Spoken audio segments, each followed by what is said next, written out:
Di berbagai kesempatan kita selalu mengatakan bantu pemerintah untuk menyukseskan pelaksanaan pemilu presiden dan pemilu legislatif ini. Dalam konteks sebagai ketua DPD Partai Nasdem dan dalam lingkup yang memang untuk kepentingan partai, saya selalu mengatakan bantu Pak caleg kami ini, bantu caleg kami ini. Nah itu bermakna bahwa caleg ini sudah kita perkenalkan kepada publik, silakan publik memberikan evaluasi. Banyak faktor yang justru dari internal partai politik. Coba diperhatikan baik-baik. Ya, apakah itu ada kaitannya dengan nomor urut dan sebagainya? Itu terjadi yang seperti itu. Tetapi mohon maaf ini, ketika undang-undang mensyaratkan bahwa caleg itu sekurang-kurangnya lulus SMA, maka ketentuan dasar itu yang syarat dasar itu yang kita pilih. Maka di sini juga tidak satu-satunya partai, maka ada KPU, ada Bawaslu, ada masyarakat. Maka lahirlah undang-undang ini, ya, sehingga ada partisipasi masyarakat dalam menilai para caleg.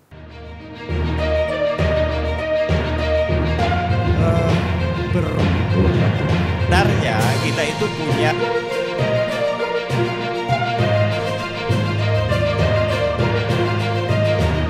tanggapan bisa per KPU Kabupaten Kota. kalau dia pakai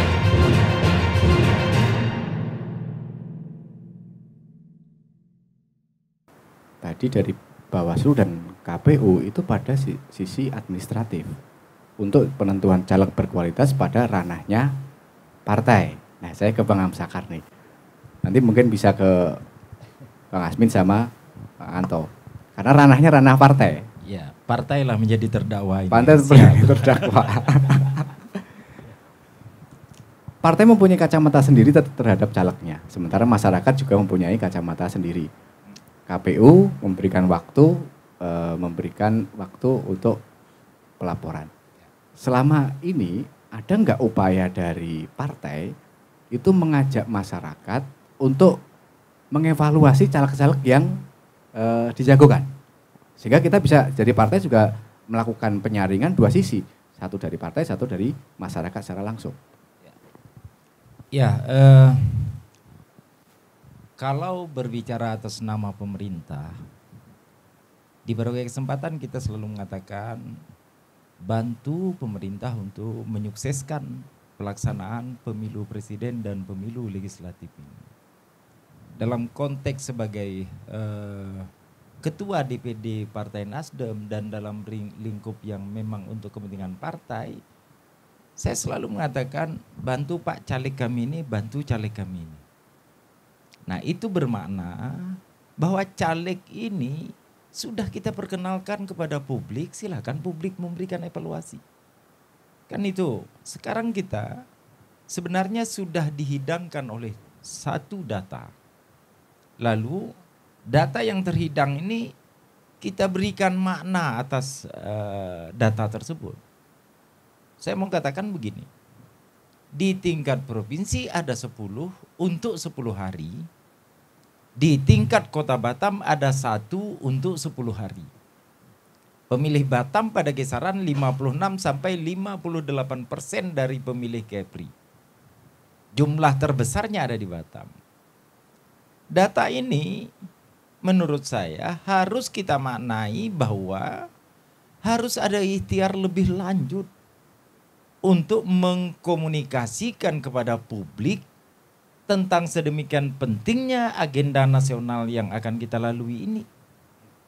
Apakah tahapannya harus berhenti kepada caleg aja? Ini bukan semata-mata pada tahapan itu.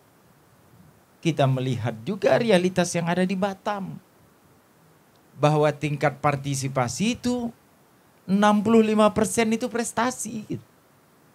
Ada 35% yang tidak berpartisipasi, bahkan sekali waktu sampai 40%. Maka oleh sebab itu, kehadiran kita di sini menjadi bagian untuk menyampaikan lebih lanjut kepada publik. Asumsi saya begini, makin tinggi tingkat partisipasi publik, untuk mengoreksi calon-calon kita, insya Allah akan lahirlah calon yang mendekati berkualitas. Tapi semakin sedikit tingkat partisipasi untuk menyoroti para bacalek kita, semakin jauhlah harapan kita untuk menuju caleg yang berkualitas itu. Walaupun soal kualitas ini sepenuhnya tadi yang disampaikan oleh Pak Asmin ada di ranah partai politik. Tapi asumsinya begitu. Makin banyak yang menyoroti satu figur, insya Allah memberikan penilaian lebih dan kurang atas satu figur, itu berarti akan semakin baik nanti figur yang akan kita munculkan. Nah, ini pandangan sederhana saya. Tapi terus terang juga di balik itu kita juga bisa memberikan makna lain atas data itu. Makna lainnya apa? Bahwa partai politik memang sudah melakukan rekrutmen yang sesuai dengan harapan masyarakat, sehingga respon dari publiknya ya seperti yang tadi kita apa. Nah, ini bagaimana kita memahami data? Kan persoalan yang paling penting bagi kita di bangsa ini bukan membaca data, tapi memaknai ada apa di balik sebuah data. Makin tepat dan makin piawai kita memaknai itu, insya Allah akan makin baiklah kebijakan bernegara yang akan kita lahirkan ini. Kira-kira seperti itu, Bos. Ya. Condongnya kemana? Apakah perekrutan partai sudah bagus atau memang masyarakatnya yang condongnya? Nah, saya tidak ingin mengklaim sebab berpartisipasi atau tidak berpartisipasi itu juga adalah hak politik warga. Betul. Kan itu rumusnya. Berpartisipasi atau tidak berpartisipasi itu adalah hak politik warga. Jadi posisi saya hari ini tidak ingin mengatakan mana yang benar atau mana yang salah. Tetapi data ini menurut saya, kami sebagai pemerintah, kalau hari ini saya membawa baju pemerintah, saya sebagai juga kami di sini yang bahagian dari rekan-rekan partai politik, serta kawan-kawan penyelenggara, ini rekan-rekan pers. Ini adalah bahagian yang harus bersinergi untuk melakukan langkah-langkah komunikasi publik lebih luas, agar hendaknya momentum politik ini kita cermatilah secara baik. Ya, ini yang pertama yang ingin saya sampaikan. Yang kedua, juga yang tidak kalah pentingnya, barangkali juga publik sudah membaca detail di medsos. Karena tidak ada orang yang hari ini steril dari medsos. Nah, dia tidak menengok nama pun dia sudah tahu, oh alhamdulillah nih ada 50 dari Batam, tidak ada masalah. Mudah-mudahan begitu ya Pak Asmin. Kalau itu terjadi berarti proses rekrutmen kita sudah berjalan semestinya. Nah, saya kira kita tidak dalam kapasitas menilai mana yang harus memainkan peran aktif, tetapi saya ingin mengatakan bahwa seluruh stakeholder kebangsaan ini hendaknya memainkan peran agar dapat menggerakkan partisipasi publik secara lebih luas, hingga dengan demikian pemilu legislatif, pemilu presiden atau pemilu kada yang kita lakukan itu akan memiliki bobot lebih dibandingkan dengan kalau partisipasi publiknya rendah. Itu sudah rumus itu. Semakin tinggi partisipasi publik baik dalam mengoreksi figur maupun dalam memberikan hak suaranya, insya Allah akan menjadi cerminan pemilu itu berkualitas. Ya, saya kira itu. Baik, Bang Asmi. Ya, tadi saya mengatakan bahwa jangan karena sedikit tanggapan ini kita kemudian berkesimpulan bahwa kepedulian masyarakat terhadap proses pemilu ini seolah-olah masyarakat tidak peduli. Bisa jadi bahwa sedikit tanggapan ini karena seleksi awal di partai politik sudah dilakukan secara cermat, secara baik, sehingga timbul rasa kepercayaan masyarakat kepada partai politik. Ya. Nah, yang ditanggapi, kalau nanti mungkin Mas Indrawan sama Mas Febi dari Bawaslu bisa coba diteliti, itu banyak faktor yang justru dari internal partai politik. Coba diperhatikan baik-baik. Ya, apakah itu ada kaitannya dengan nomor urut dan sebagainya, itu terjadi yang seperti itu. Tetapi mohon maaf ini, ketika undang-undang mensyaratkan bahwa caleg itu sekurang-kurangnya lulus SMA, maka ketentuan dasar itu yang syarat dasar itu yang kita pilih. Soal kemudian mencantumkan gelar dan lain sebagainya, itu syarat berikutnya. Ya Mas Indrawan ya. Karena kalau nggak punya ijazah SMA, gugur dia. Mau dia punya S1, mau dia punya S2, nggak bisa. Nah itu jadi partai politik, terutama kami di Partai Golkar, dari awal ketika kami menyusun daftar caleg itu, ya syarat-syarat formal ini harus terpenuhi dulu. Nah, kalau berbicara tentang kualitas, tentu maaf, nanti akan teruji secara alamiah. Saya mohon maaf nih, saya ingin sampaikan bahwa proses pemilihan di masyarakat nih, makin lama masyarakat makin cerdas.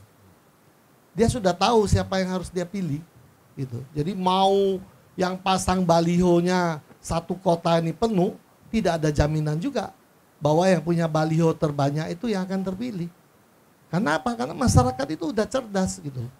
Nah oleh karena itu mungkin nanti ada tahapan di Tribun ini, ada mungkin tema yang lain yang bisa kita sampaikan. Tetapi hari ini yang saya sampaikan adalah bahwa apakah tanggapan masyarakat ini akan memperbaiki kualitas daripada caleg? Saya katakan iya. Karena apa? Kalau ada tanggapan masyarakat yang mengkoreksi keputusan partai politik, tentu kami partai politik harus mengkoreksi. Misalnya ada yang kami gagal mencermati, misalnya tadi menyangkut persyaratan ijazah misalnya. Tidak perlu sampai Bawaslu pergi ke asal usul sekolahnya, tapi internal partai kita sudah melakukan pencegahan terlebih dahulu.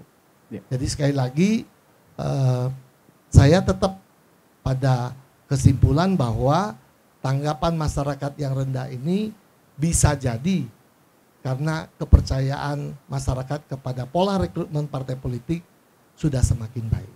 Ya, dari Golkar sendiri juga membuka diri. Nanti pas perjalanan masyarakat memberikan, misalnya ada masyarakat yang memberikan tanggapan dan bisa akan mengubah atau mengkoreksi yang DCS sudah ada. Jadi berdasarkan pengalaman kami, Mas Agus dan teman-teman, bahwa tanggapan masyarakat itu tidak hanya disampaikan kepada KPU dan Bawaslu, termasuk kepada partai politik. Dari Golkar disampaikan juga? Oh ya, jadi kami juga terbuka untuk menerima semacam katakanlah ada pandangan, ada pendapat, ada data yang disajikan kepada kami untuk kita melakukan evaluasi. Nah alhamdulillah proses rekrutmen dari waktu ke waktu semakin baik, semakin ketat. Sehingga tanggapan ini, mohon maaf, lama-lama semakin tereliminir. Boleh katakan sepengetahuan saya sampai hari ini, tanggapan yang ke partai politik mengenai pencalonan, alhamdulillah nihil sampai hari ini. Nihil ya.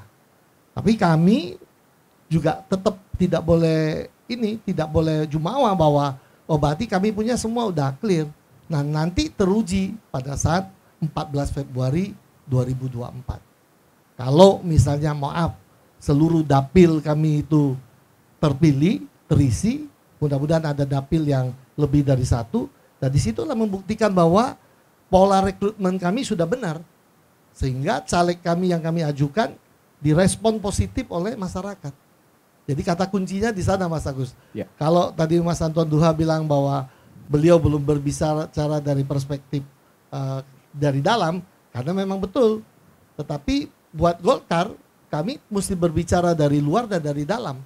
Tidak hanya dari dalam, karena dari dalam saya kan boleh bilang kecap saya paling wangi, kecap saya paling bagus. Tapi saya tidak boleh bilang kecap Pak Amsakar tidak bagus. Saya kira itu prinsip-prinsip kita berpolitik, harus santun dan tetap boleh menarik simpati, tetapi harus dengan cara yang cerdas dan santun. Makanya kita berpantun saja. Kalau berpantun mesti Pak Amsakar ini, karena ahlinya ini. Ya, Bang Anto gimana Bang Anto? Tanggapannya Bang Anto? Ya, saya kira kita sepakat semua ya. Ya. Apa yang disampaikan Pak Am, ya Pak Asmin juga. Karena pada intinya nanti adalah bagaimana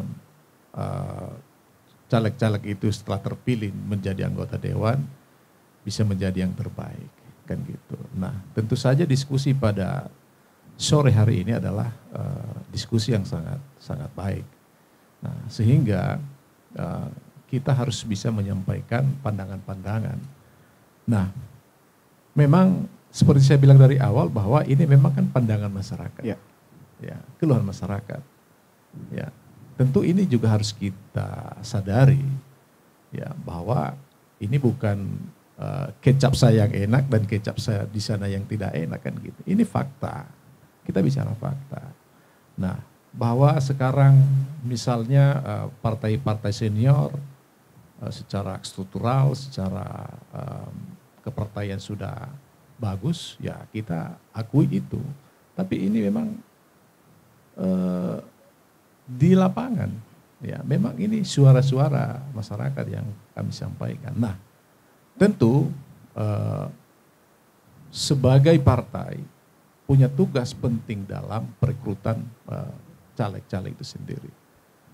Maka di sini juga tidak satu-satunya partai, maka ada KPU, ada Bawaslu, ada masyarakat.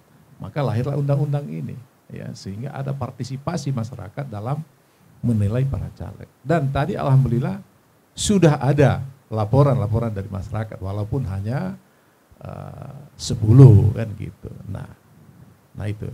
Dan itu bukti bahwa masyarakat itu sudah pintar, ya.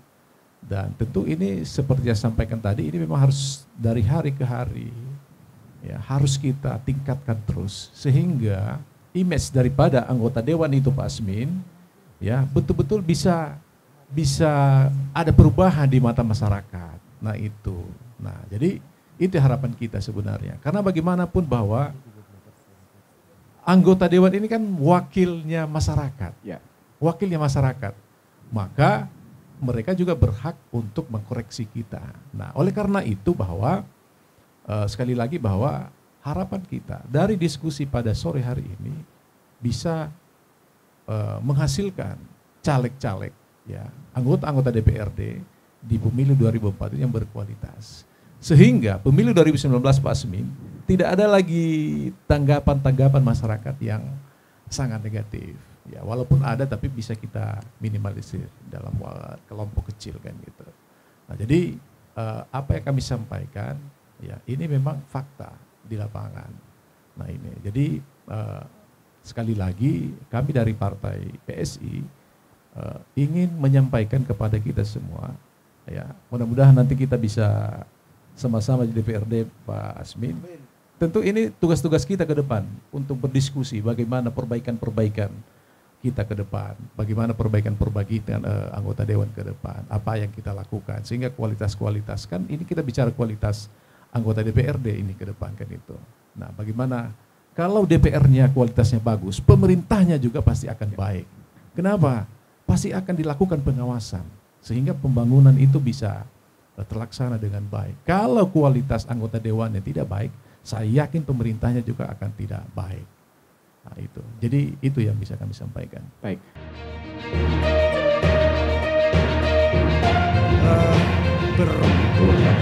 Sebenarnya kita itu punya